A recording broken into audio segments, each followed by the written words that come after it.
My name is Elizabeth Heller. I am offering a class in contemporary still life at Cerulean Arts Gallery and Studio. I've been friends with Liz Heller since the 1970s. Here she is with her significant other taking my nutritional advice. Her paintings are wonderful, and happily I talked her into letting me make a movie about her. Like most artists, Liz had a side gig. For many years, I worked as a carpenter to support myself. I served a 4-year apprenticeship in the Carpenters Union and worked in the union from 1980 to 1989. Carpentry can be grueling, but she found time for her art at night, weekends, and her days off.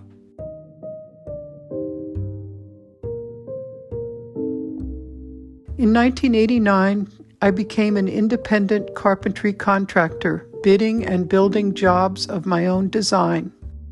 Liz told me there are definite connections between her art and her creative carpentry and home design.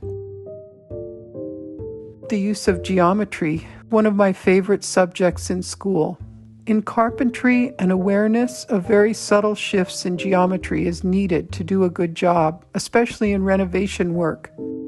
As I developed as an artist, I began to feel my innate love of geometry being expressed in my paintings and sculptures. Another connection between Liz's carpentry and art is her feeling for materials and the development of new creative techniques. I learned how to set ceramic tile because I thought it was beautiful and useful. Here is a shower enclosure of Spanish tile with engineered marble shelves, and a custom home office in an older home with a bookcase and long-leaf pine tops for the desk and window seat. What did you most enjoy about being a carpenter and an independent contractor? Being outside all day, seeing the light change, feeling freedom in lifting heavy things and building all kinds of projects. Where did you get your artistic training, and what drew you to representation? I enjoy looking at abstract painting and sculpture very much.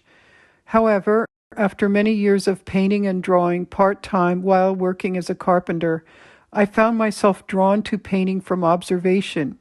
I began to study painting and drawing more formally and learned how to measure and how to observe colors and values. In 2004, I graduated from Community College of Philadelphia, majoring in fine art, and went on to the Pennsylvania Academy, graduating in 2008. I also attended the Fleischer Art Memorial for many years and drew the figure in many different group settings. Your landscapes and sculptures are terrific, but talk about the lore of still life painting.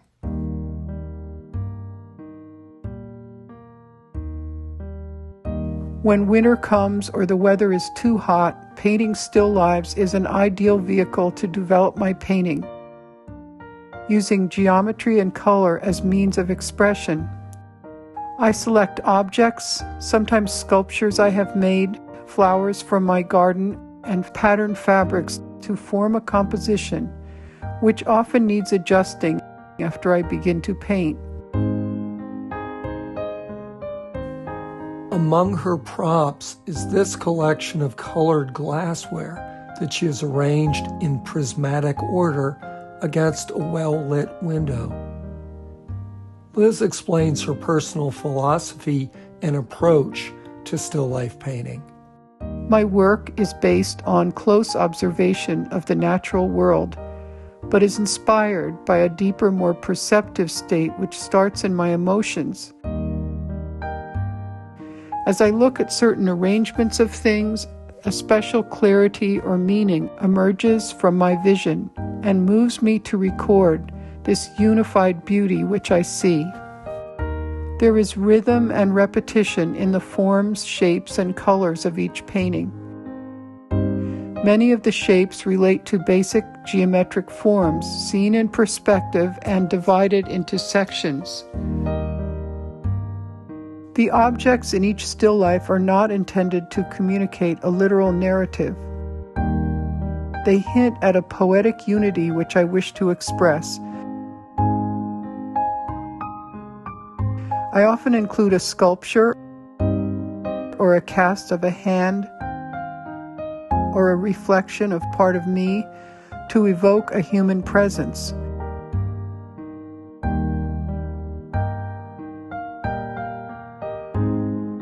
The composition is formed through repeating and contrasting color, echoing shapes, movement, and diagonal lines. My goal in every painting is to express emotion and form a unified composition.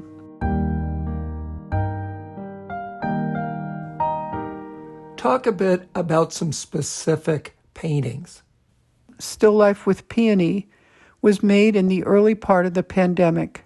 The shapes of the peonies related to the shape of the green latex glove which I wore while unloading groceries for a time.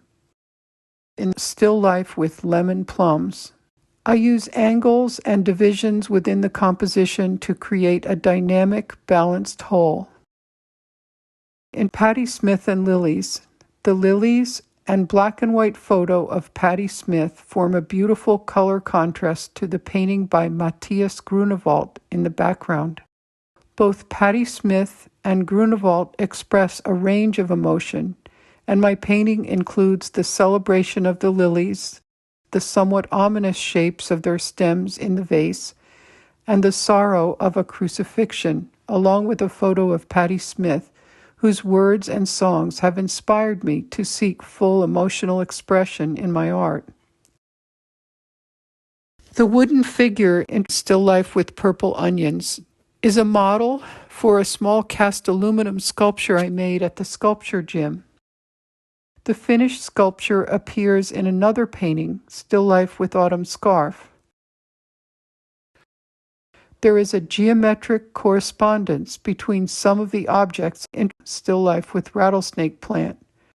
The circular compote, the decorative squashes, the petaled flowers, and the magenta cast glass bowl all have a central axis and a circular form, some being divided along their sections or lobes. I am fascinated with the intricate forms which natural objects create by their growth. Still Life with Sprouting Onions is highly focused in the foreground and has a softly painted background which creates a deeper space.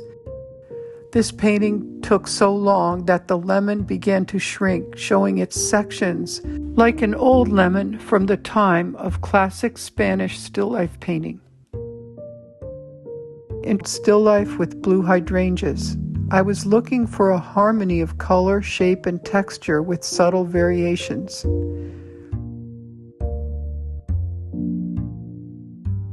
In Storyteller, the wax figure on the left creates the image with his imagination out of ordinary objects, toys, vegetables, and a lit candle.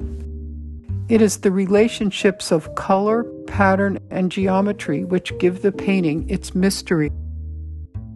Other still life paintings contain my feelings of loss. I made this small painting Requiem when an old friend died during the pandemic. I helped to care for my mother for many years. When she died, I found myself painting Still Life with Hellebores. It doesn't have a literal story, but expresses an emotional state. At other times, the flowers I grow and then paint express the joy of being alive. There is nothing formulaic about Liz's process. Each victory is hard won. Starting a painting often feels like I am turning a key to enter a locked room, a room which I long to enter yet often feel challenged to push the door open and begin. The decisions I make while painting are done intuitively, and I don't know in advance how they will work together. Liz's thoughtfulness and artistic humility are qualities that will serve her very well as an art teacher. To sign up for her still life class, contact Cerulean Arts. And to see more of her work, visit her website.